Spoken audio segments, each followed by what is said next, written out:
Today I want to talk about how to play the Jobava London against 10 common opening ideas. The first, versus the double knights. I'm going to sit over here. The second, the French setup. The third, the outside bishop. The fourth, we're going to learn about the Slav and the Triangle Slav. The fifth is the early c5. The sixth is versus the Pirc. The seventh versus the Benoni. The eighth versus the Philidor. The ninth versus the classical Dutch, Stonewall Dutch. And the 10th versus e5. I do realize this video isn't perfect. These aren't the most common openings, but these are 10 openings that I often face against, and the classical Dutch is actually a pawn on d6. I get that, but let's jump into the first opening here. This is where we go pawn to d4, they go pawn d5, knight c3, knight f6. We're attacking their pawn, they're just simply defending. Bishop f4, and this opening is right after they play knight to c6, which is an inaccuracy because there's no good way for them to defend this pawn. So our move is knight b5. This is kind of like a fried liver, but flip-flopped. The fried liver, we go knight f3 and put the knight on g5, attacking f7, and we have a bishop on c4 looking at f7. So this is literally just a switch of that, but we're just attacking c7 instead. Now, this opening is really good. If your opponent comes here, you're gonna have a big advantage. There's no way for them to defend this pawn. They're defending with the queen, and defending also with the king would be very stupid because we can just take this, and if they take with queen, you wouldn't be able to take with king because you can't move into danger, so they'd have to take with queen. We would win the queen, and they would win both our minors for queen, which is not good for black. So there's no way to actually defend this pawn. The knight is blocked by his own pieces trying to defend, and this knight usually could defend on a6, but now it's on c6, so it can't actually defend. The rook's also blocked in by his own pieces. He can't defend. So the only thing you can do as black in this position is to block the threat of the bishop attacking the pawn on c7.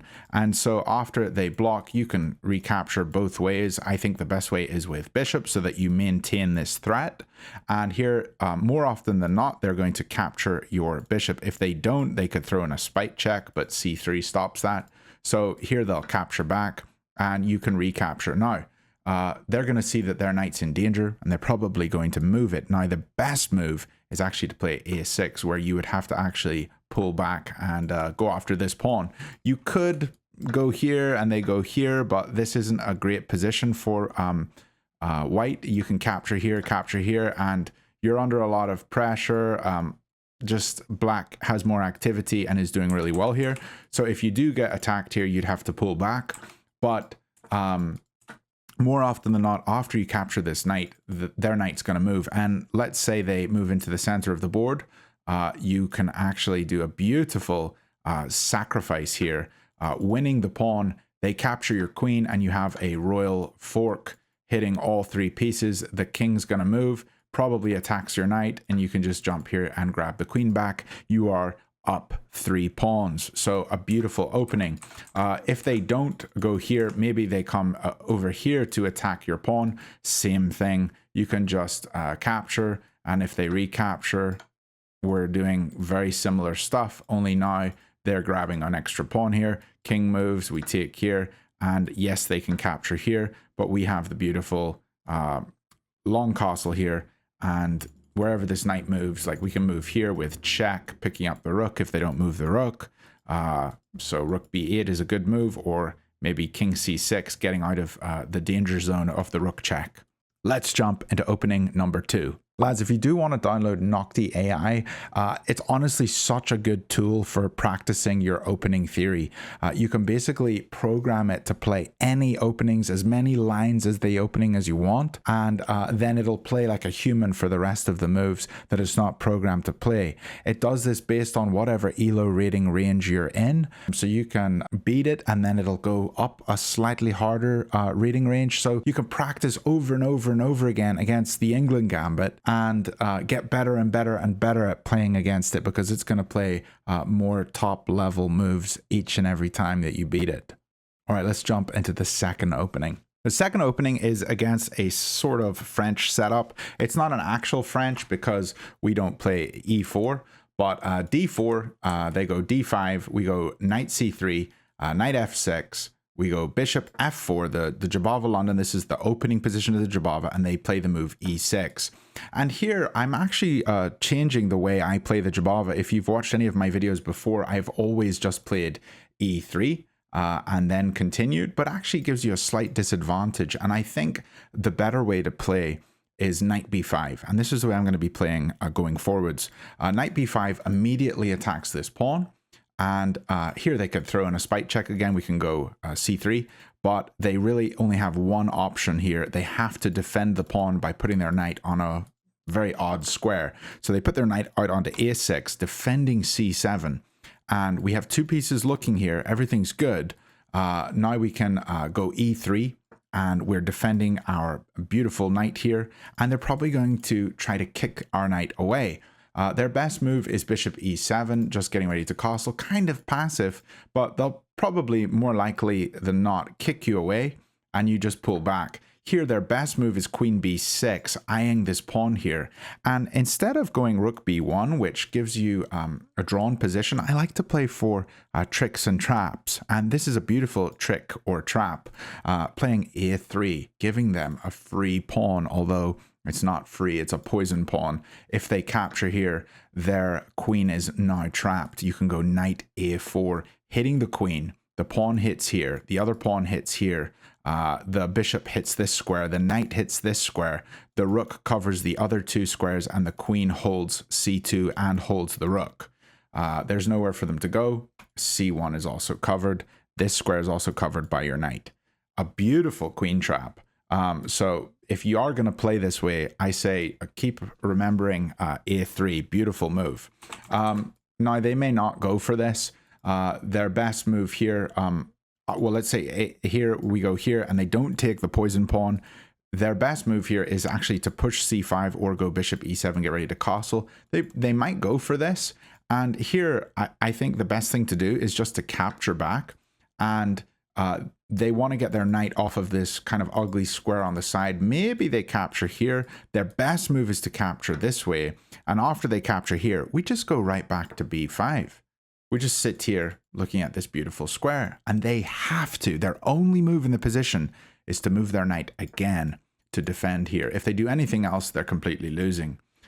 So you have a beautiful position. This knight's here. We can just go a4, defending the knight. Whatever bishop they move, we're doing really well. Our next move is knight f3. We're going to put our bishop out on d3. We're going to short castle, and we're going to have everything lined up on this side of the board. Our knight's going to be sitting here, a big pain for black to deal with, and you've got a nice attacking game ahead of you. Let's jump into the third opening. This next opening, there are multiple ways to play. Some people say you can play the knight to f3, others say you can play the pawn to f3, and I like the pawn move. That's the way I've always played it. d4, d5, knight c3, knight f6, bishop f4, bishop f5. And when the bishop comes to f5, you don't play e3, which is the top engine move apparently. You play f3. And this is still book. It's still very good. They often go e6, and here we just chase the bishop away. Now look, the bishop can't come to any of these squares because they're all attacked, and they only have one move here, so they have to pull back. And here we just go h4, and they have to make some space for this bishop, because otherwise we're going to go h5 and take the bishop for free. And so they only have two real options here. They can play h6 or they can play h5. The best move according to the engine is h5. If they play h5, you push on your pawn to g5 and attack that knight. The knight has to run away. He goes back over this side of the board, and now we can continue with the game. The best move is e4.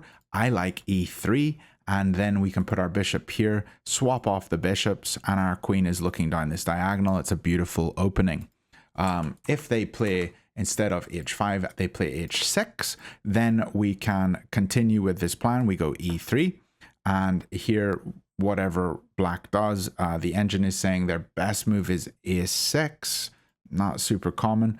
Maybe they go knight bd7. We can play bishop to d3, attacking the opponent's bishop. And if they don't capture, like let's say they play another move like bishop here, let's say, we can capture this bishop, and then they take, and we come over here with the queen, and we're hitting this pawn, and there's no real good way for them to defend this pawn. The best move here is king f7 to defend it.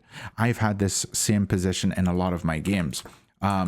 So they really need to capture this bishop on their turn here, and after captures your bishop, your queen's looking down this diagonal, and you're going to be able to get this push in with g5 and bust open the king side of the board.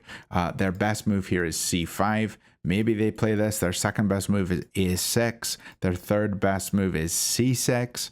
All of these moves, we kind of know what we're going for. We're going to get our knight onto e2. We're going to long castle and connect our rooks on these two squares, and then we're going to go for the pawn break g5. They're going to capture, we're going to capture. Their knight's going to be in danger and their rook's going to be in danger. Rooks have to come off, and now you have a rook looking down this file. The knight might jump here, and often you can pin the knight to the king and get your queen attacking the knight. It's just beautiful stuff. Lots of board symmetry right there. I'm not going to go into all that, but just so you understand maybe some of the ideas here, hopefully this makes a little bit of sense. I'm not getting into the crazy depths of these lines. I'm just giving you how do I play this opening in the initial first few moves. This fourth opening is actually quite common, and it's because most people like to play the Caro-Kann against e4, and they try to play it against d4 as well. So d4, d5, knight c3, and c6. And if they immediately go for this without developing any minor pieces first, then I really like the move e4. Here they capture, and we play the move bishop c4. This is called the von Hennig Gambit. And the engine doesn't like it, but they're only up half a point of material, even though they've got an extra pawn here. Here, the best move is knight f6. We go f3, they capture, and we recapture. And there's so many tricks here. I just played an over-the-board tournament. I'm rated around 1500, and my opponent played the move bishop to g4, which is a blunder, which is honestly one of the most common moves for you when you play the Caro-Kann. Everybody wants to put their bishop here, pinning to the queen, but the reason it's a blunder in this opening is because we have one of two moves. The cool one is knight e5. If they take our queen, this is checkmate. And if they realize that they can't take our queen, and they realize this is in danger and it's going to be checkmate, and that their bishop is hanging, and they go here to defend it, well, here we just capture their bishop for free. A beautiful move, because after knight captures, it's checkmate again. So this is really very dangerous, bad move for them. Now, if we don't want to play this move, we can first, this is a slightly more precise, capture on f7, king takes, now we check, king moves somewhere, let's say they go back here, their best move, we recapture here, and we're going to castle, have a big attack here, everything's pretty beautiful. Now you might say, well, I don't want to play this against the Slav because my opponent's not going to blunder here, and they're going to play all the best moves. Well, there's still so many tricks in this opening. Let's say they go bishop f5. Well, here we can just castle, a beautiful move. This rook is looking down this file. Here they should play e6. It's one of two moves that give them a slight edge. Their other move is bishop g6. Maybe they develop their knight, and they are already losing because we have bishop takes f7. And if they capture here, we have knight g5 check. Where is the king going? King goes to g8, and now we can pick up the bishop for free. So you can see there's a lot of tricks. If they make like a slight inaccuracy, you know, where they think they have time to develop. Here, if they play e6, there's more tricks. We can go knight g5, attacking that pawn, and we're looking at this bishop here still. Here they can play bishop g6 if they are really clever. It's one of the couple winning moves for them. They can also go b5, we pull back, and then go bishop g6. So they really need to find this bishop g6 idea. But let's say they don't. Let's say they play here. Well, then we take their bishop for free, because after they capture here, we have knight takes f7, hitting the queen, hitting the rook, and we're just going to win this game. So like logical moves again are not working. Here, same kind of thing. Rook takes, pawn takes, and we're jumping in. So they have to be very precise here. Let's say they are precise. Let's say they go bishop g6. Well, now we hit them with another beautiful move. Bishop takes e6. And here they do have one resource that is very good, but still we can attack them. The move that they could play is h6 here, but if they don't play that, then they're going to capture our bishop here, and our knight captures on e6, and it's just a powerful piece that can't be taken. So we're attacking the queen. The queen has to move. Let's say the queen comes to d7, attacking our knight. We go bishop g5, and here if they take our knight, well, we hit them with well, we don't hit them here yet. First we take here because they have a knight defending this square, and they can't capture back with queen because we take their queen. So here, let's say they see that we're going to pin their queen to their king. They have to go d7. Let's say they take here. Well, we just hit them with rook e1. They take, we take. And here, let's say they make another mistake. King d7. The position's completely equal. Actually, we're winning. Engine's jumping up like crazy. Their best move here is king d8. I mean, who's playing that? So like this opening, I think is super fun. Give it a little study, look into it. But this is how I like to play against c6, d5, the Slav defense. This is the way I like to play it. This gambit is aggressive. There's so many lines, so many variations. They get murdered if they step in the wrong square. They're just done for. Let's have a look at the Triangle Slav real quick. The Triangle Slav is a wee bit different. We go d4, they go d5, we go knight c3, and it kind of looks like the other opening here, sort of the French sort of setup. We go bishop f4, but here they play c6. And I've often kind of struggled against the Triangle Slav, but the way I play it now is not e4, which is what the engine recommends, but the move a3 is still a good move. It's a very, what's the word? Prophylactic move. They can't develop their bishop to these good squares. Maybe they want to come to this square, but after their knight comes here, they can't come to this square. So their bishop's going to be kind of a bit of a boring piece. And often you can get in trouble against the Triangle Slav down this diagonal because they have a pin here and the bishop comes here and the queen comes here. And I often fall apart against this. So I really like the move a3. Here they can go knight f6, we go e3, and knight bd7 now is one of the top moves. Here we go g4, and we're getting ready to push g5 and hit this knight. Here they may respond with h6, a good move, defending this square, and we go h4, just trying to get really aggressive on this side of the board. Maybe they go queen b6, or maybe they develop their bishop. Let's say bishop e7. We go queen f3, defending our rook on h1. And now maybe their queen comes out to a5, looking to get aggressive on this side of the board, but there's nothing they can really do. Bishop d3, and let's say b5. They're pushing down this side because they think we're going to castle here. We just go g5. After take, the rooks have to come off because we're hitting two pieces. This is kind of like the Jobava London pawn storm. The knight has to move. Let's say it goes to e4. And yes, this piece is pinned, but we have queen h8 check. Stuff is looking pretty good for us. We're going to be able to grab pawns at some point. But our bishop can take this knight, and we don't have any issues with our knight here. This is the way I like to play against the Triangle Slav. It doesn't always go quite like this. But this prophylactic move of a3 is probably a really helpful one for you guys. It kind of puts all of Black's attacking ideas out the window.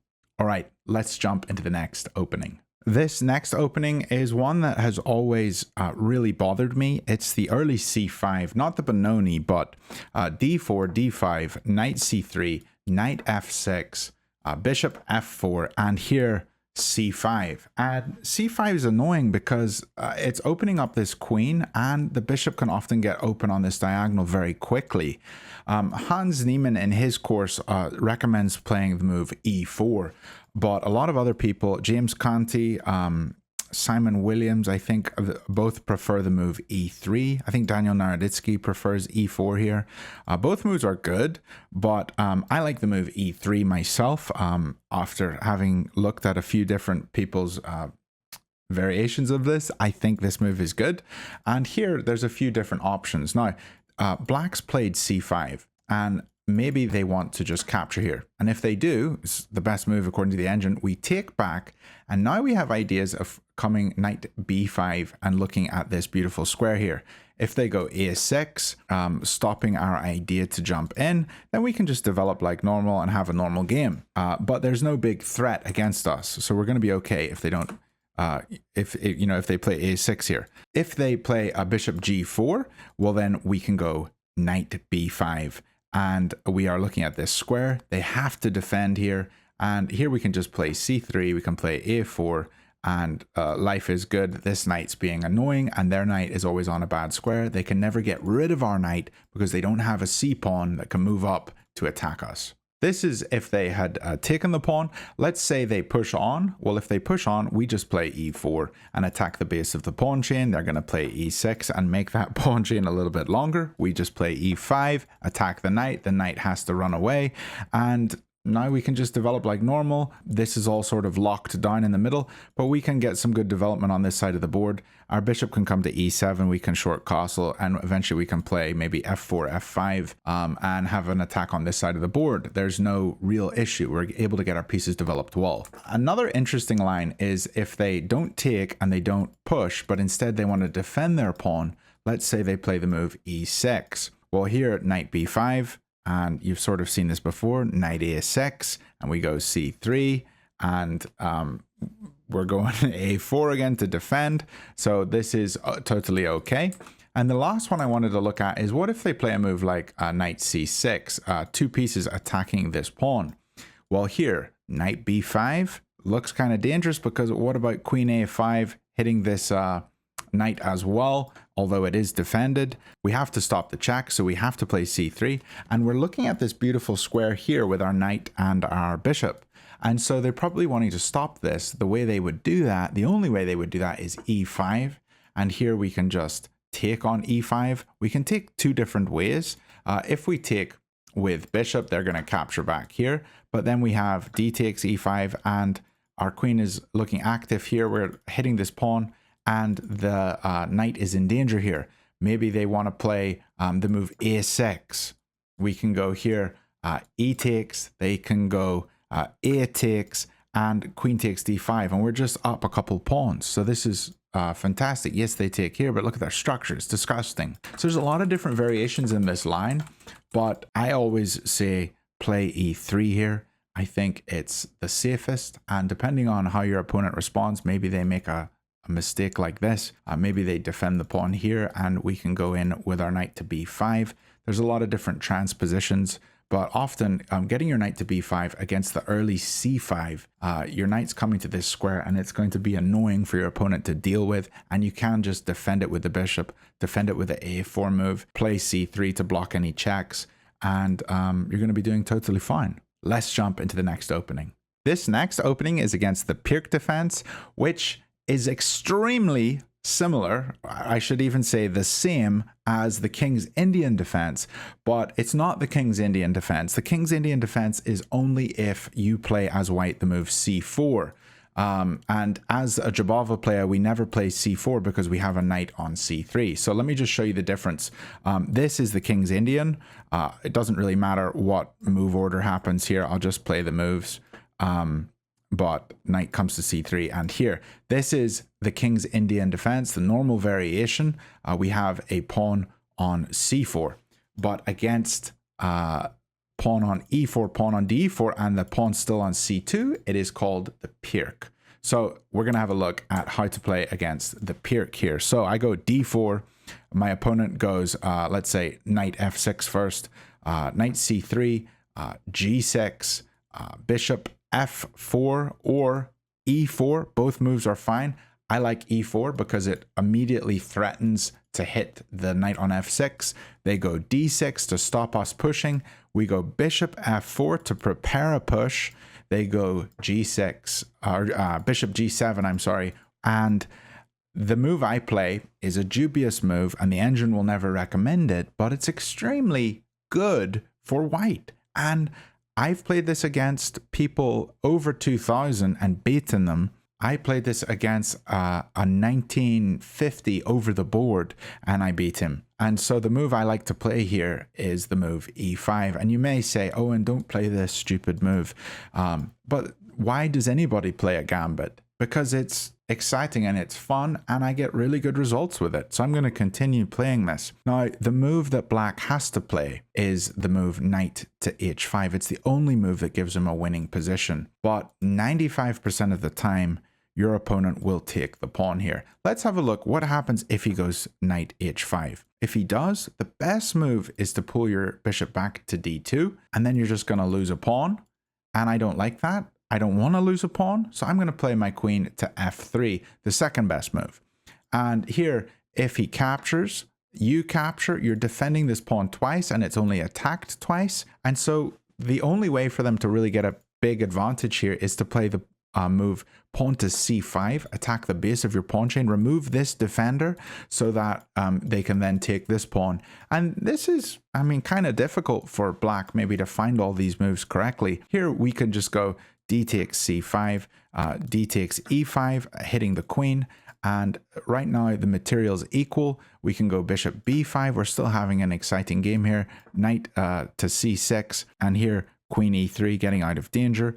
The material's equal, and I think you should just play this. If the worst thing is the material is equal and it's still a game, you know, no issues. However, if they decide to take your pawn, you recapture.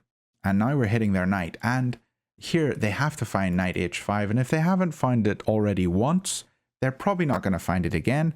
A majority of my games, they take on d1, we recapture with the rook, and we're looking down this file, and then they see, oh, their knight's in danger, and so they move their knight. If they don't find knight h5, they're completely lost. Most of the time they jump here thinking they have two attackers on this pawn, but this is a huge blunder because we can go knight d5 looking at this pawn. Are they going to try to get over here to defend it? Probably not, because we can just go here and hit their king with the rook and then take this rook for free. Here their best move is to castle, and we just take on c7. We're going to win this rook. The game's basically already won. A lot of the time, if they capture this pawn back, which often happens, we can just take on c7. They have to go here, and this is checkmate. If they miss this, and let's say they see that we're going to take on c7 here, and they play knight a6, we just take a6. They can't capture us back because otherwise it's checkmate. But if they do capture us back, let's checkmate them. Looks fun. So there's like a ton of traps in this opening. Another try for them is instead of jumping to this square, they can go over to d7. While I love what we can do here, we go knight d5, hitting this pawn. They think they can defend it. They can't. We play e6. They take our pawn. We take here, thinking that we're going to jump here and eat this rook, but that's not what we're going to do. More often than not, they're going to play e5, hitting our bishop and removing the defender here, but we just throw a check in. They have to go here. We take the bishop for free. They come over here thinking they're going to eat our knight or our bishop, but we just defend both of them here. And here you're going to get a checkmate extremely quickly. You've got bishop coming out here. You've got knight coming out here. Your rook's super active. All their pieces are still on the back rank. Their king's in the open. It's just extremely easy, extremely fun. You should play this opening. Let's jump into the next opening. One of the openings that I really don't like when I play the Jobava is the Benoni, and that is after d4 they play the move c5 immediately. And you can capture here, but if you do, then you have to play this just like a typical Jobava where you get your setup on these squares and you castle, and you don't really have an advantage. So if you do want to, I mean, you can take here and play it this way, and it's very solid. But if you don't want to do that and you want to try to play with all the space, then you can push on here and you take space, and you're going to have a better position in the long run if you know and understand the ideas. Here, your opponent will often play knight f6, attacking your pawn, and we can often just go knight c3, defending the pawn. They go d6 here, defending their pawn, and here I always mess up and I play something different, but the move is e4, controlling the center.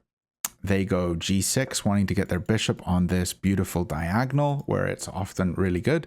We just play our other knight. Remember to develop knights before bishops. We're putting the knights on good squares. And here they go bishop g7. They're going to castle this way. We play bishop c4. And this is the move I always forget. I always play the bishop to d3, but I need to remember to play to c4. So bishop c4, it's on a really good diagonal. Eventually this pawn can disappear and we're going to have a lot of pressure over here on f7 looking towards the king. Here he's going to castle, we're going to castle, and often here you'll see your opponent make the move a6. And why do they play a6? Because they want to play b5. And the Benoni game basically revolves around b5 after the opening. And so you want to control b5. How do you do that? You play a4, stopping anyone advancing to b5. Here, bishop to g4. Often they like to pin here. And we're just going to go h3, take, take. They don't want to pull back because we can go g4. And yes, even if they capture, we take. We win a minor piece here, even though they get a couple pawns. It's better for us. Knight bd7. Why do they do knight bd7? They want to jump to this square because it's an outposted square for their knight. We can't kick them with f4. And so here we want to go queen e2, just pulling back, lined up with the queen looking at b5, controlling the b5 square. Knight e5 anyway. We don't want them taking our bishop. We just pull back and we're controlling the b5 square with two pieces. Here, rook b8. They're getting ready to push. And we can just go f4, kick their knight away. We are the ones who are taking all the space. They have to jump away. It's their only move. Then we go g4 and we just push on with this attack. This is the way I want to play against the Benoni in the future. Remembering b5, remembering how we can push the kingside pawns. This is beautiful stuff. Their best move here is knight e8. Let's say they go knight e8, we go bishop to c4 again because they're no longer on this square. We're controlling b5. Eventually, they're probably going to try to push b5, but we want to control that. Knight c7 to defend it, and here we just play a5 because we can no longer defend this square enough times. 1, 2, 3, 4 defenders of it, but they have 1, 2, 3 defenders themselves, and one of them is a pawn. So this is eventually going to open up. So here we just go here, and eventually they'll probably play here and we just take en passant. But we have this huge attack on this side of the board. We're eventually going to play h4.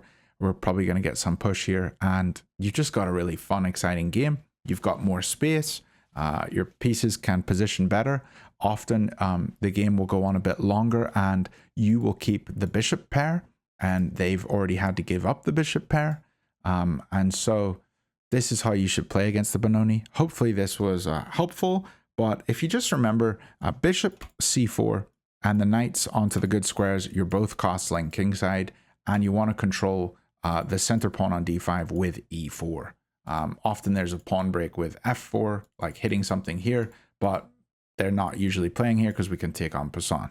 All right, let's jump into the next opening. This opening, the Philidor, can happen a few different ways. We play d4. They can go knight f6 or d6. It doesn't really matter the order, but eventually you're going to get to this position, in some way. And normally our instinct with the Jobava London is to play bishop f4. And this move really annoys us because putting our bishop on f4, they're going to play e5 at some point and kick our bishop away. So we don't really have a square for our bishop in this opening. Now, one thing you have to know about the Philidor, which is what the opponent's playing, the Philidor Defense, is it's an extremely slow opening. And so you don't want to rush things. You got to just build up very slow, prophylactic pawn moves. That's what it's all about. We're going to develop our knight to f3 here, and our opponent is going to go knight bd7. This is the way that you would play the lion's defense. It's a typical Philidor opening. They're going to play the pawn to c6, get the queen here. And here, the move that I think is going to take your opponents out of book, and they're not going to be ready for this. It's a beautiful move. The engine gives it as an inaccuracy, but it's not inaccurate. It's beautiful. I love it. Rook G1. And often in the Philidor, you do put your rook on the G file and you go for a big attack on the king side. But this is a fun move. We're castling queen side in this opening. Your opponent is probably going to be surprised by this. They'll probably play pawn to E5, which is what they generally go for. And you're going to go G4. H6 can stop you. So now we would just take control of the center. If they ever release this tension, you'll see it's not good for them. Like capturing here, we can just take on D4, and we've got a beautiful square here for our knight. So this is generally never good for them to capture. It might look scary, but it's not good if they ever release the tension at any point. So here they should play C6, and here we go bishop E3. We're just slowly improving our pieces. Bishop E7. They generally don't castle here. A lot of the time the knights jump around and they want to come to this square on F4. Here, a very difficult move to remember, A3. And why would we play this prophylactic A3 move? Because we don't want the pawn B5, B4 eventually kicking our knight away, and then they can capture this pawn on E4. We need this knight here to defend. So this move, very slow. Like I said, it's a prophylactic move. It's just a slow game, the Philidor. That's what it is. Here, they want to get their knight here, so they're going to go knight F8. We're going to go H3 to defend our pawn. They're going to go knight to G6. They're moving into this square, so we stop them being able to just jump here for free. Now they may go knight H7, looking to control this square. And here we just castle. And if they ever want to release that tension again, like look what happens. They capture here. We're going to capture here. Queen C7 is their best move. Knight F5. We've got a beautiful outpost here for our knight. If they want to take us, well, we're going to crush through. G takes. Rook's hitting here and here. The knight's going to have to move. Knight H4 is their best shot at this. And we just are crashing through. Stuff's going to open up. So just wait for them to make the mistake, and then you crush them. Now, I have to be honest, I don't have a lot of experience playing the Philidor. I only know this because I've studied these openings a little bit, but online, a lot of people don't play the Philidor. It's very, very rare, but if they do, hopefully you can remember that Rook G1 move. I think it's a beautiful move that will definitely get your opponent out of theory. Let's jump into the Dutch. Much like the Philidor, the Dutch is fairly rare, but I see it a lot more than I do see the Philidor.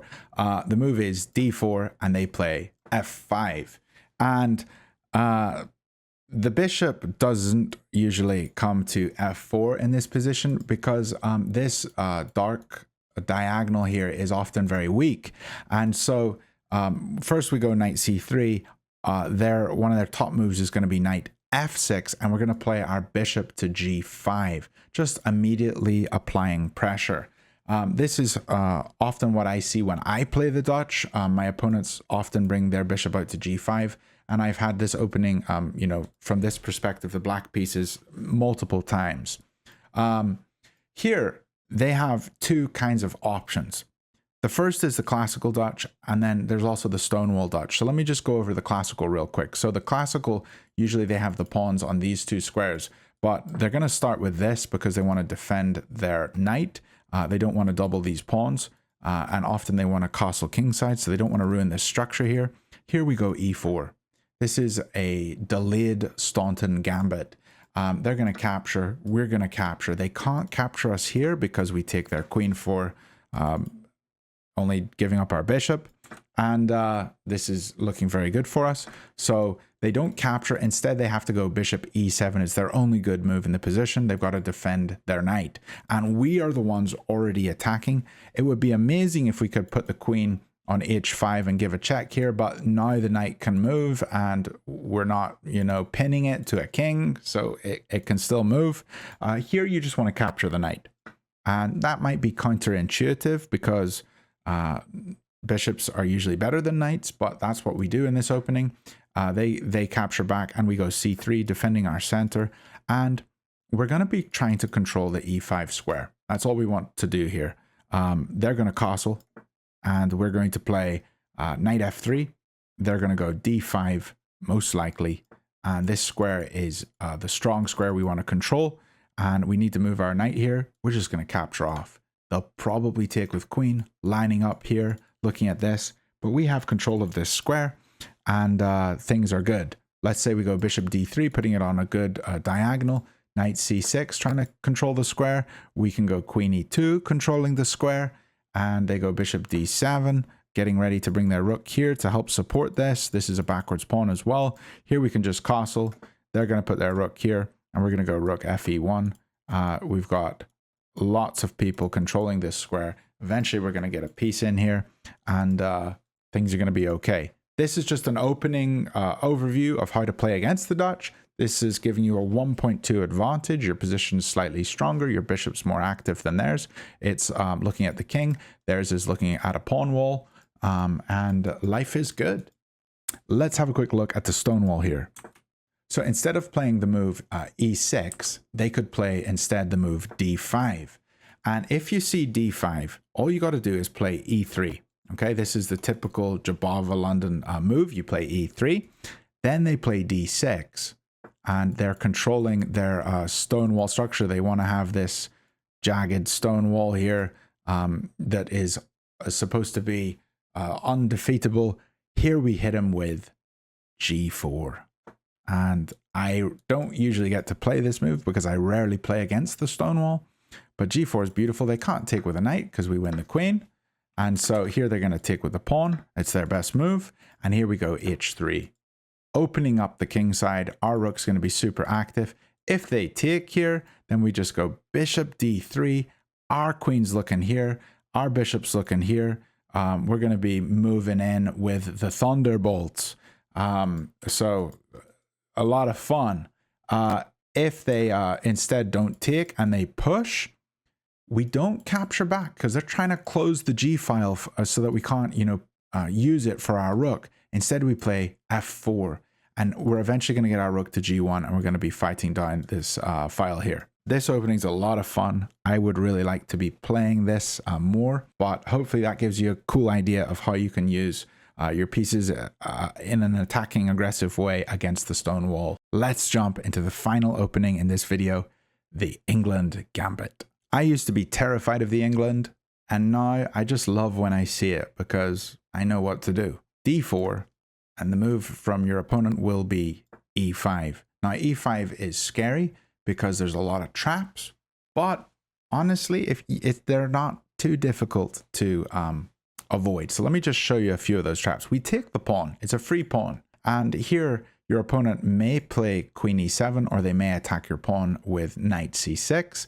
We'll just have a look. Both of them, we're going to do the same. They're going to attack here.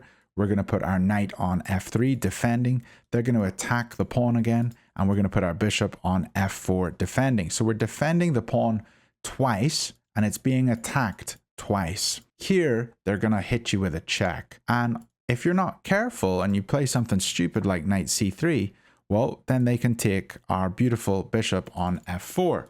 According to the engine, we still have a really good position, even though they won our bishop, because we can go here, hit the queen, and we're going to also hit c7. There's no way for the queen to get back here to c7 to defend it. So we're going to be doing okay. You can go through this line if you want, but the best way to defend and keep your advantage is just to pull the bishop back. And here your opponent will take on b2. If they're playing the England, they know this trap. This is what they're going to do. And you have to be very, very careful here. You only have one way to defend. If you make a mistake like bishop c3, hitting the queen, then they can go bishop b4, pinning your bishop to the king. And you're completely lost here. Your best move is bishop back. And now they can just eat your rook for free. You don't want to deal with this. So make sure you don't play the move bishop to c3. You have to defend by playing knight c3, and you defend your rook with your queen. It's very, very specific. Now, there's a couple more tricks if you don't fall into that one. If they play the bishop to b4 now, you just have to remember to play rook b1. And if the knight comes, you can't defend with the rook. Defending with the rook here loses the game. they can take here. You have to capture back because your king is smothered. So capture back and they just win your queen. So those are really the only tricks in this opening. It's either knight to b4 or bishop to b4. So just remember, if the knight comes to b4, the way that you defend is not with the rook to b1. You have to defend with the knight. So your knight's defending the square that's under attack. You've got two knights developed and they're going to be shoot away eventually. If the bishop attacks, you don't defend with the knight. This would be terrible because they have knight takes d4 here. You defend instead with the rook. And here the queen will drop back to a3. You can keep attacking rook b3 and their queen's going to go back to a5, hitting this square twice, but you're fine. You don't have to worry. Here, the best move is just to play e4, get your bishop active. Looking at this square, your knight could come here or here, looking at this beautiful square eventually. Everything's fine. You're doing well. You've made it out of the opening stages of the game. You're going to be fine. You've avoided all the tricks. If your opponent does a more common Englund Gambit that I've been seeing a lot, all you have to remember is you're up a pawn and your opponent doesn't want to trade queens. So that's all. The only two things you need to remember. You're up a pawn and your opponent doesn't want to trade queens. If you take here and they attack and you defend, and let's say they attack and you defend, and let's say they attack your piece so that they're removing the defender of the pawn, take the pawn. If they take with queen, you win their queen. So they're not going to. If they take with bishop, take their bishop. You're just trading pieces. If they take with pawn, they have an isolated pawn and you're still up a pawn. Here, I often see this. Bishop takes, and if the queen takes, then the queens are traded off. You're happy. Usually the pawn takes, they have an isolated pawn, and here you can just play e3. You can defend here with your queen. Your bishop's active. Your knight's active. Everything's good for you. You're up a pawn and they have an isolated pawn. So just remember those two things as you face any other sort of variation of the Englund, and you're going to be totally fine. I hope this video was helpful for you guys. If you do want to, use the link in the description of the video to go to Noctie, where you can train some of these openings for free. If you do want to eventually get a discount with Noctie, use the coupon code BLUNDERMAN or BLUNDERMANYEar for a big discount. See you guys soon.